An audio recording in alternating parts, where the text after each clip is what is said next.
É a cigana. Isso. Que é aquele bicho que é estranho, que parece, mas não parece ninguém. Isso foi uma coisa que as filogenias moleculares mudaram. Ela tava meio óbvio que não era um galináceo, tava lá, a cigana tava lá por falta de ter onde pôr, mas já tava saindo de lá, dependendo da análise morfológica mesmo. Quando veio as análises moleculares, o bicho Não tem é nada mesmo. a ver, não é nada. E aí criou-se uma ordem Pra um só gênero. pra ela, pra um gênero, uma espécie viva, Aham. que são os opistocomiformes. Tá. Porque o nome dela, científico, se não me engano, é Opistocomus hoatzin. Hoatzin é o nome que, inclusive, usa em inglês. Né? Eles chamam de Hoatzin. Hoatzin bird, sei lá. Mas é o Opistocomus, então, os opistocomiformes, né? E eu estou como, né? Estou surpreso. Estou como? Eu surpreso desse bicho, né? Ninguém saber onde colocar. Então, o louco desse artigo, né, que saiu é que ela saiu num lugar que ela ainda não tinha aparecido antes. E que é muito interessante. A cigana saiu como grupo irmã de um outro clado que inclui os Grows e os Caradriformes. São aqueles dois Que desgarrados. também não tem lugar. Então, juntou os 3 órfãos. Os 3 órfãos apareceram num grupo só e a cigana ali como grupo irmã deles. É muito interessante pensar nessa questão do ancestral Neoaves ser semiaquático, né, ter sido semiaquático, ou até aquático mesmo, né, porque o mergulhão e o pinguim é praticamente aquático mesmo, né? Não sai da água para quase nada. É muito interessante pensar que você tem esse ancestral e que você consegue ver o distanciamento deles da água aos poucos. Faz todo sentido que 2 dos grupos desgarrados sejam semiaquáticos, né? E sejam uns bichos meio genérico, né? Como, por exemplo, o rail. O rail é um troço genérico, é uma galinha d'água gorducha, né? Tipo, é basicamente isso. Né? O jassanã também é meio genérico. Enfim, não é uma coisa muito, muito diferentona. É interessante que isso daí, eles estejam lá na base. E a cigana, que é um bicho que não depende da água para viver, mas vive em igarapé. É louco você pensar como que você tem aquela coisa... E que come folha. Então, quer dizer, ele tava testando comida. Testando comida. Ele jogou e falou assim, vai... Sobrou a folha aqui. Vamos lá, cansei de comer coisa na água aqui, vou comer não sei o quê. Claro, falando assim, parece brincadeira, mas... É estranho, porque é um ambiente tão rico, né? Tem recurso pra caramba. Podia, né? eu não sei, no passado, mas imagino que podia ser também. O que leva...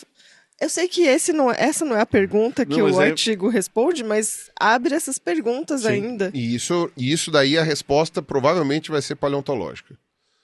É você estudar o ambiente da onde viviam as ciganas antigas para ver se ele realmente era um ambiente que não tinha muito de onde tirar comida.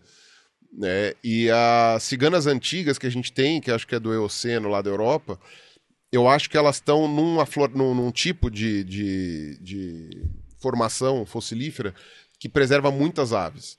Então não dá para você ter uma plena noção do que acontecia especificamente com o grupo das ciganas. Às vezes até competição. Outras áreas que tinha muita comida, tinha muita competição. E aí aqueles que comiam folhas eram os que sobreviviam. Vai saber. Pode ser. Né? Vai Essas saber. coisas às vezes uma mutação genética faz a pessoa ter predileção por um negócio. É o que leva essa especialização para essa herbivoria. E aí eu fico curiosa, como é o sistema digestório? Sim. Fedido. Como é a parte metabólica? Esquisito, deve ser esquisitíssimo. Deve ser similar ao de outros animais que usam bactérias para digerir celulose. Deve ser. Mas, como é? O Pirula falou, pode ser uma mutação, e pode ser mesmo, que deu origem a esse comportamento. Eu só imagino o passarinho que nasceu com essa mutação, a mãe dele falando, come sua fruta, menina. Ele falando, mas eu queria uma folha. Eu queria salada. Eu quero Eu salada. quero tanto salada, me dá brócolis. Agora, não, brócolis é muito. Brócolis Não, alface. só alface. Eu gosto de alface. E sabe o que é louco, que é difícil de fazer? Esse bicho não sobrevive em zoológico. Você não cria em cativeiro. É muito louco isso. Você teve uma tentativa por um tempo de criar em cativeiro, se não me engano foi o Zoológico de Chicago que conseguiu por um tempo manter esse bicho em cativeiro. E aí virou até uma estrelinha do zoológico, porque era um bicho muito diferente. Como eu falei, aquele bicho com aquela cara meio assim, lambida, né? Que você olha e fala, porra, da onde veio esse troço? E não vive em zoológico. O bicho morre rápido, não reproduz. Então é super difícil de você fazer um estudo metabólico nele, porque praticamente você... Eu nem sei se daria para fazer no Emílio Guild, por exemplo, porque aí você não tá pelo menos mexendo muito de habitat, né? Ele tá lá no lugar, né? Tá na Amazônia, tá no mesmo Mas clima. deve ser difícil, porque você falou que é um bicho que não sobrevive em cidade, é um bicho pouco urbano. Então qualquer intervenção ou mudança deve ser um bicho muito sensível a esse tipo de mudança. O bicho, sei lá, eu não sei explicar, eu acho que ninguém sabe, porque depois de um tempo o pessoal parou de tentar. Óbvio, não é que você põe em cativeiro, o bicho cai pro lado e morreu. Né? Ele sobrevive no cativeiro por um tempo, mas ele não reproduz e não é por muito tempo. Em determinado ponto ele vai morrer. E se ele não sobrevive, muito provavelmente é porque os limites fisiológicos dele estão estressados o tempo todo. Ou a gente não entendeu ainda qual é o elemento que é fundamental para eles, que se você colocar no recinto, eles conseguem sobreviver. Perfeito. Falta alguma coisa na dieta, na complementação, clima, no clima, sei lá o quê, na visão. Às vezes, se você colocar, sei lá, um papel de parede que simule que ele não tá preso, ele já tá feliz. Pode ser isso, não sei. Os amiguinhos. Os amiguinhos, que são bichos bem sociais. Mas coloca um monte, também morre tudo. Você colocar vários. Precisa de 10. Coitados. É complicado. O pessoal desistiu de tentar. Nem no zoológico de San Diego, que é famoso por conseguir manter bichos dificílimos de manter, tá num clima mais ou menos aprazível ali, tá numa zona mais perto da zona tropical. Nem o zoológico de San Diego mantém a cigana. É super complicado. E eu acredito que nem os zoológicos lá da região norte, do Brasil, ou sei lá, do Peru e tal, acho que nem eles conseguem manter a cigana, né? Só que aí você, talvez, dependendo da situação, consiga vê-la fora do zoológico, né? Mas, então, esse bicho, ele é uma complicação. E ele já caiu perto dos beija-flor. Como grupo irmão dessas aves terrestres aí, que o ancestral era carnívoro, que eu falei, que é a maior parte de todas. Como grupo irmão das aves aquáticas. Como lá na base dos neoaves, né? Como eu te falei, antigamente o pessoal colocava perto das galinhas. É que perto das galinhas ninguém se convencia muito, então eu nem vou considerar. Né? Era mais por falta de opção. Cara, ninguém sabe de onde veio essa porra desse bicho. E ele é um bicho diferentíssimo, né? Super esquisito. Assim, é uma coisa muito... assim, ele é uma incógnita. E o mais louco a gente esperaria que isso acontecesse se a evolução fosse verdade. Porque ninguém diz que a gente tem que saber tudo. Né? Muita gente depois vai falar assim, tá vendo? Não sabe de onde veio. Não sabe de onde veio, por quê? Porque evolução não existe. Vai dizer, não, seu imbecil. A gente sabe que existe, né? Porque todo o resto faz sentido. Eu tô aqui há horas explicando como que a gente consegue ter corroboração de dados juntos. Você junta anatomia, paleontologia, genética, todo mundo tá biogeografia concordando. E concorda em vários aspectos. Só que algumas dúvidas surgem, né? Você quer dizer que os negacionistas pegam aquele pontinho que a gente sabe que a gente não vai saber e falam, viu? Viu? Viu? É isso? Aí, ó, não sabe de nada. Você ignora todos os 99% que a gente o sabe. exemplo que a gente tava falando. Você passa horas arrumando a casa, tá tudo limpinho e tem um pontinho em cima da cadeira lá que tá sujinho. A pessoa entra e fala, ó, como tá imundo. Que nojo. O resto tá um brinco, tá brilhando. Mas é o que dá destaque. É o que todo mundo quer saber. A hora que você entra na casa da pessoa, se tá tudo limpinho, é aquela manchinha que destaca. É por isso que eu deixo tudo sujo. Mas isso essa é mais fácil. Não, mas eu tava pensando ainda em ciência. Tá, desculpa. Mas assim, ó, pô, você contou toda essa história, um monte de... E aí você foi falando que tem vários estudos que vêm trazendo novidades e que vão se complementando e falando, ó, isso aqui é assim mesmo, aqui tem uns caras que ficam pulando de lá pra cá. qual que é o tchan desse artigo que saiu? Assim, o que tem ele de tão na resposta que ele traz? Então, o que tem de mais importante nesse artigo de novidade, e isso nunca tinha sido encontrado antes, não só é colocar a cigana junto com esses dois, né, com os outros dois bichos que estavam desgarrados lá, né, que é os gruiformes e os caradriformes, como também eles aparecem como grupo irmão dos beija-flores e das aves marinhas. E aí eles deram um nome muito interessante que é de elementaves. Elementaves, meu caro Watson. Exato. As elementaves. A justificativa é até bonitinha. É o Didi fingindo que é o Sherlock Holmes. É elementaves. É elementaves, Elementaves, Piscite. Fuque. O Didi foi. Ele foi. Como se fala? Visionário. Foi. Lembra que ele chegava e falava assim: é eu aqui, ó. É, olha ela, aqui, é eu. exato. Hoje você faz isso com o celular. Você fala, sou eu, ó. Sou eu aqui, exatamente. ó. Didi Então, estava certo. Hoje não tem mais graça. Acertava a filogenia e a piada. Elementaves. Elementaves. Agora chuta por que elementaves? Essa é difícil. Água? Eu não acertaria. Não sei. Então, porque foi um conjunto de bichos que ninguém imaginava juntar. Foram essas aves shortbirds aí, que eles chamam, né? Ou seja, ave de enseada, né? Que inclui as gaivotas, tal, não sei o quê. Os grows. A cigana. Os beija-flor, andorinhão, os curiangos, tal, bacuraus e as aves marinhas.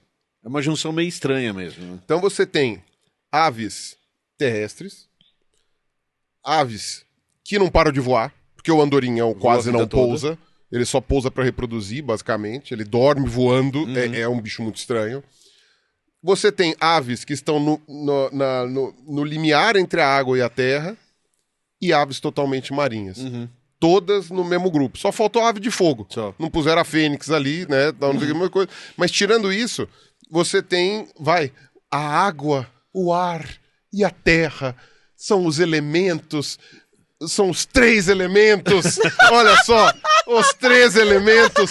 Então são os elementáveis. Eles são os elementáveis. Se juntar o coração, dá o Capitão Planeta. E nós somos os elementáveis. Elementáveis. Olha só. Somos os elementáveis, exatamente. Tá vendo que bonito? Então, água, ar e terra formam as elementáveis. Sim.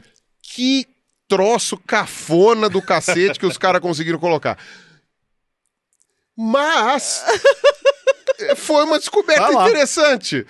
Interessante. E uma coisa muito louca, que é aquilo que eu tava falando pra Camila agora nos bastidores, é que semana que vem vai mudar tudo. Vai aparecer alguém e vai falar, esse pessoal não sabe nada. De um outro grupo de pesquisa e falar, não, vocês estão viajando. Estão viajando e vão encontrar outra coisa.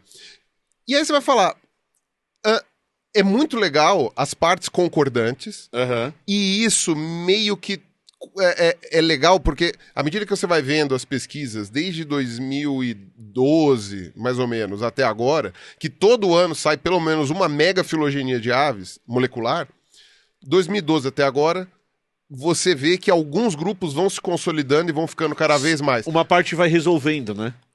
Chuta por quê? Não sei, porque as técnicas vão ficando mais avançadas. E a quantidade de dados.